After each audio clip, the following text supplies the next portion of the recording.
America అధ్యక్షుడు దూర్త దేశం కిందన మారుస్తున్నాడంటూ కీలకమైన వ్యాఖ్యలు చేశాడు ప్రఖ్యాత ఆర్థికవేత్త జెఫ్రీ శాక్స్. అమెరికా అధ్యక్షుడు డొనాల్డ్ ట్రంప్ విదేశాంగ విధానాన్ని ఆ దేశానికే చెందిన ప్రఖ్యాత ఆర్థికవేత్త జెఫ్రీ శాక్స్ తీవ్రంగా తప్పుపట్టారు. ట్రంప్ అదుపు తప్పారు, ఆయనది మతిలేని దూకుడు అంటూ విమర్శించారు. అమెరికా నిత్యం పాటిస్తానని గొప్పగా చెప్పుకునే నిబంధనలు నిజానికి కాకమ్మ కథలు మాత్రమేనట్టు దుయ్యబట్టారు.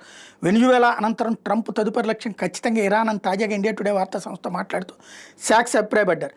ఇజ్రాయెల్ ప్రధాని బెంజమిన్ నెతన్యాహు ఇటీవలే ఫ్లోరిడాలోని మారాలాగో ఎస్టేట్లో ట్రంప్తో భేటీ అయ్యారు. తదుపరి లక్ష్యం ఇరాన్ అని ఆ సందర్భంగా వాళ్ళిద్దరు నిర్ణయానికి వచ్చారు అని వెల్లడించారు. అమెరికాను దూర్త దేశం, రోగ్ స్టేట్గా శాక్స్ అభ్యర్థించారు. ఇజ్రాయెల్ అంతకు మించిన దూర్త దేశం అంటూ ఆక్షేపించారు.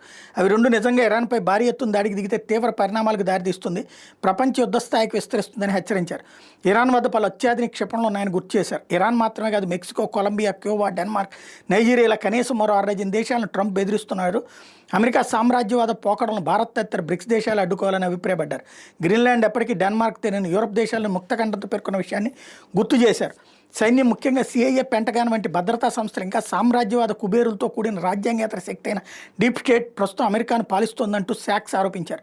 ఇక ట్రంప్ నిజానికి ఉన్మాది, ఎక్కడ చమురు కనిపించినా తమదేననే రకం. ఆయన పిల్ల చేష్టలు, వెనిజులాపై ఆయన ఎప్పటి నుంచో కన్నుంది. తొలి దఫా అధ్యక్షుడిగా ఉండగా 2017లో లాటిన్ అమెరికాకు చెందిన పలువురు నేతలు విందుకు పిలిచారు. వెనిజులాపై తాను ఎందుకు దాడి చేయకూడదని వాళ్ళని అడిగారు. అది ప్రాంతీయ అస్థిరతకు దారితీస్తుందంటూ వాళ్ళు వారించడంతో వెనక్కి తగ్గారు. ఇప్పుడు మాత్రం మతిలేని దూకుడుతో మధురోను బంధించి తీసుకెళ్లారు. అయితే దీని వెనక డీప్ స్టేట్ అజెండా సైతం దాగుంది.